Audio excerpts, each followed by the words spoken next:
Hi, this is Venkatesham Singh, Polity faculty. So now I am going to explain about the Polity syllabus. First of all, I want to give you brief introduction about the Polity syllabus for Group 2, Sub-Inspector and etc. examinations. So if you take Polity subject, so for example in Group 2 examination, in Telangana Group 2 and AP Group 2, so we will get near about 100 questions, minimum 100 questions. That's why polity has a lot of importance in the competitive examinations. If you write civil, if you write state public service commission examinations, if you write banking service, if you write railway recruitment, anywhere, if you write any examination, so every examination considers the polity questions, polity syllabus. We have the polity syllabus. The perfect polity syllabus is there. So every competitive aspirant has to read, has to follow the polity subject. So here you see, regarding polity subject or polity syllabus, so we have lengthy syllabus. We have lengthy syllabus. So from the constitution, start from the constitution to constitutional and extra constitutional bodies. Near about 20-25 lessons, chapters. We have 20-25 chapters.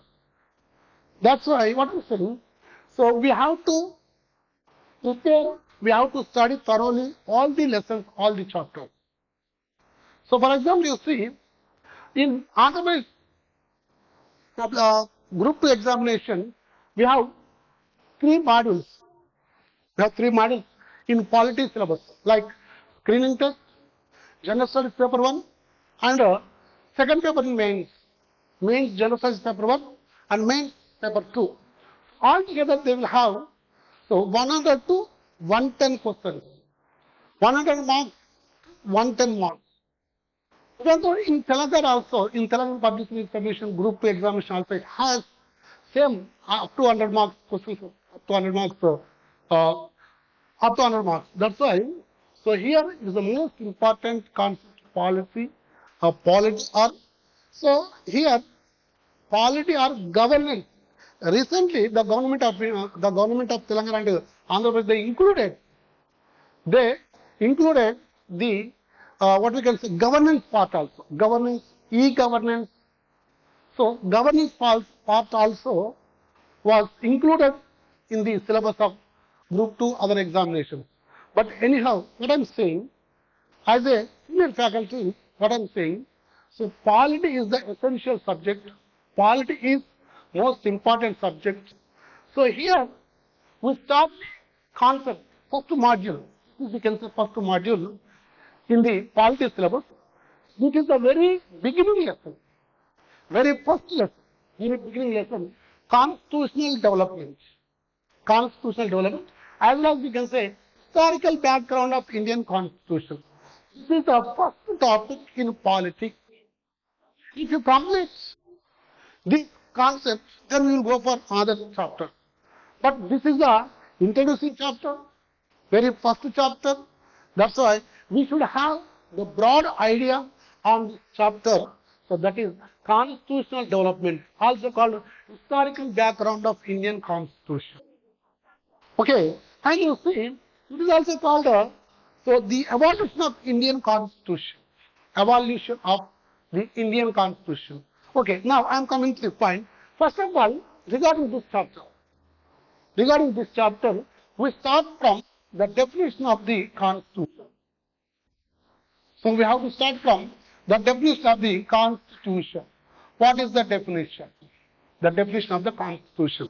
So this is very first chapter in the polity subject for all competitive aspirants, all competitive examinations. So here I am going to explain the definition of the Constitution. First of all, we have to know concept, what is Constitution. So Constitution is a written, Constitution is a written or unwritten document written or unwritten document or record. See, once again, Constitution is a written or unwritten document or record of rules and regulations of the country or the government. That is the Constitution. So this is the universal definition. Everybody will say this definition only. So what is the definition? So Constitution is a written or unwritten document or record of rules and regulations, rules and conditions of the country or of the government. You see, without Constitution, there will be no administration system.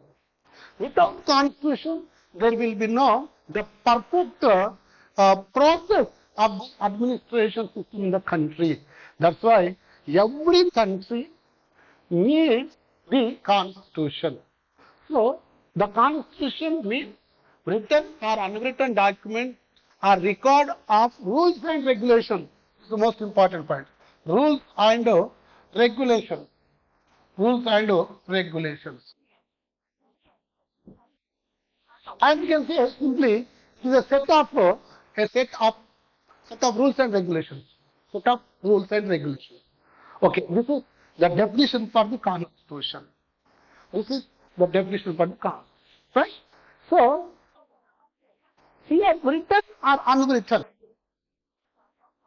Here written Constitution or unwritten Constitution. Do you know that? What is the meaning of written or unwritten? So, written means if constitutional principles are in written form, that is called a written Constitution. What is written Constitution? The Constitution principles. If the Constitution principles are in written form, that is called written Constitution. So, in nature, by nature, or in nature, or by nature, Constitution has two kinds. What is that? Written Constitution and unwritten Constitution. So, written Constitution means the constitutional principles, all the principles of the Constitution will be in written form. The constitutional principles will be in written form, that is called written Constitution. What is unwritten Constitution? So, the Constitution principles are in unwritten form. Whenever the constitutional principles are in unwritten form, that is called unwritten Constitution. So, by nature, Constitution has two kinds, written Constitution and unwritten Constitution. Okay, but my question, I want to ask one question. What is that? So, which country, which kind of government, or what kind of government? So, which kind of government needs the Constitution? Which kind of government needs the Constitution? So, which kind of country or government? Which kind of country or government needs the Constitution? First of all, let me say, right, you see, so here, which kind of government needs the Constitution? First of all, let me explain. After the explanation about the kinds of the government, then we can understand. So, what is the need of? Which government will need the Constitution? That's why, which kind of government needs the Constitution? Please, find this point. Which government, which kind of government needs the Constitution? So, here first of all, I would like to explain the kinds of government. Basically, government has four kinds. Basically, government has four kinds. One, monarchy. First one is monarchy. Two, so dictatorship, aristocracy. Two, aristocracy. Three, dictatorship. Dictatorship. So, democracy, right? Everybody, you understand, you make it notes. It's the most important concept. Kinds of government. So, what are the kinds of government? Monarchy, aristocracy, dictatorship, and democracy. So, monarchy means rule of the king. Rule of the king. It is called monarchy. Rule of king. It is called monarchy. So, there will be king. He rules the country. Or the family members of the king will rule the country. That is called monarchy. Okay? So, in the beginning, the evolution of the kingdom states, in the evolution of the state, in the beginning, maximum countries have the monarchist government system. And now, aristocracy. What is aristocracy? Aristocracy means the rule of allies, the rule of allies. So, the rule of allies. Okay. So, allies means aristocrats. Aristocrats. Allies means aristocrats. So, the group of the people who are intellectual, the people who are the landlords, the people who are rich, they are called aristocrats. They are called allies. Okay. The ruling of allies is called aristocracy. See, once again, it is only the rule of single person. It is the rule of group of the people. Okay. And next we have dictatorship. So dictatorship means the government is the dictatorship means the rule of dictator. A government rule of dictator. Rule of dictator. You know, rule of dictator. So rule of dictator, it is called dictatorship. It is only single person ruling, having the nature, harassment, what we can say, the dictatorial nature. We have the nature that dictatorial nature. No liberty, no freedom. People will not have any kind of freedom, liberty in this dictatorship. That's why what I'm saying, dictatorship means rule of dictator. So, in this government, people will not have any kind of liberty and freedom. That is called dictatorship. For example, Hitler, he was one of the dictators. Mussolini, he was one of the dictators. Even the Stalin. So now, Kim, North Korean president, Napoleon, all these are called the dictators. That's why it is the government, a cruel government. It will be like a cruel government.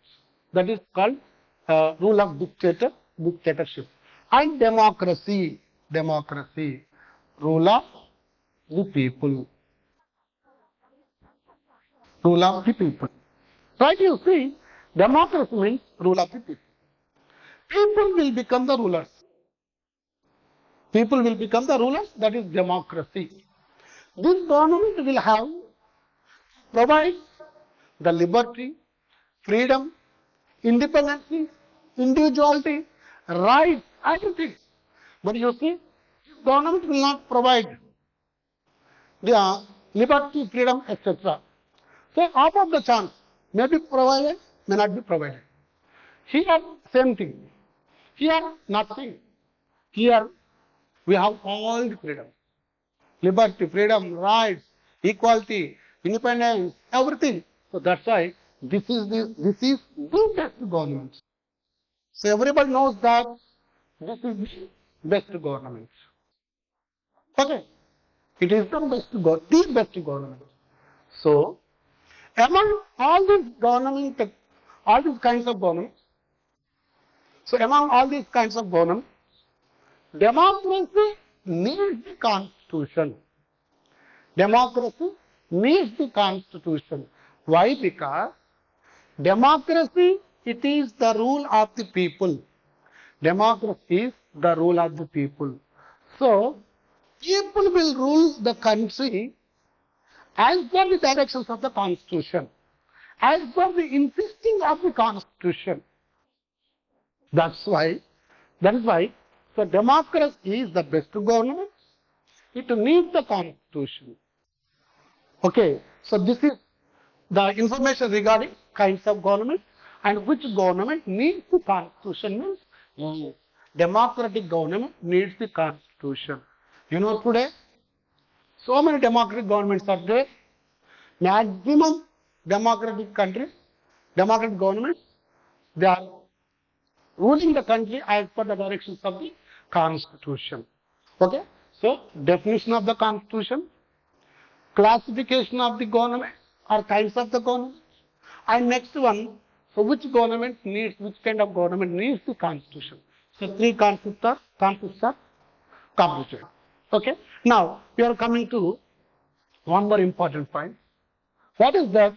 So we find constitution first in the world.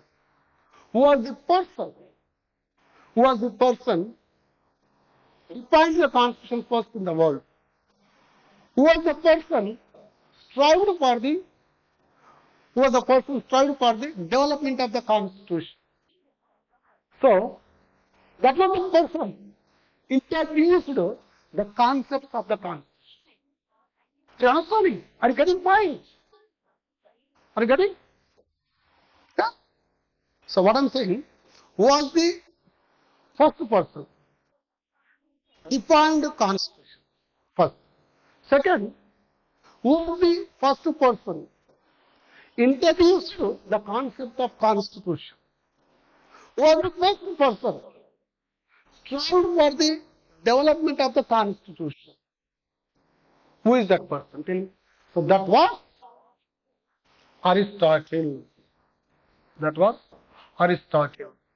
Do you know Aristotle? Who is Aristotle? Who is Aristotle? Hey, Aristotle was Greek philosopher. Aristotle was Greek philosopher, right? And so he was student of Aristotle was the student of Plato. Aristotle was the student of Plato. Right? Plato was the student of Socrates. So we should remember, okay, we should remember this concept. Socrates was the teacher of Plato. Plato was the teacher of Aristotle. Aristotle was teacher of Alexander. Okay, anyhow, so Aristotle, he was the Greek philosopher. He was the Greek philosopher. Okay, so his period was 384 to 322. His period was 384 to 322. It was the period of Aristotle. Right now, what I'm going to say, what is the title of Aristotle? Do you know? What is the title of this is BC? Right? So what is the title of Aristotle? Anybody? Father of political science. He has the title as the father of political science. He has the title father of political science. And also he has one more title, father of biology. He has two credits, father of political science as well as father of biology. Okay. Now, so Aristotle was first person introduced the concept of the constitution. Why? Because he referred or he studied 158 constitutions. He referred or studied 158 constitutions. After that, he compiled all the constitutions 158 countries' constitutions. And then he wrote the book Politics. His book name was Politics. His book name was Politics. So after the study of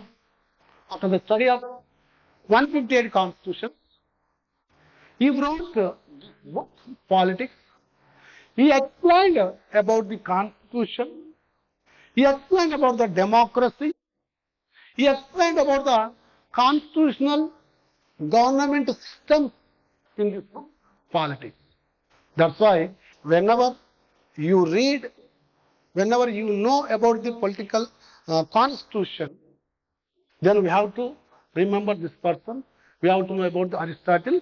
So he studied or he referred 158 constitutions and he wrote the great book Politics.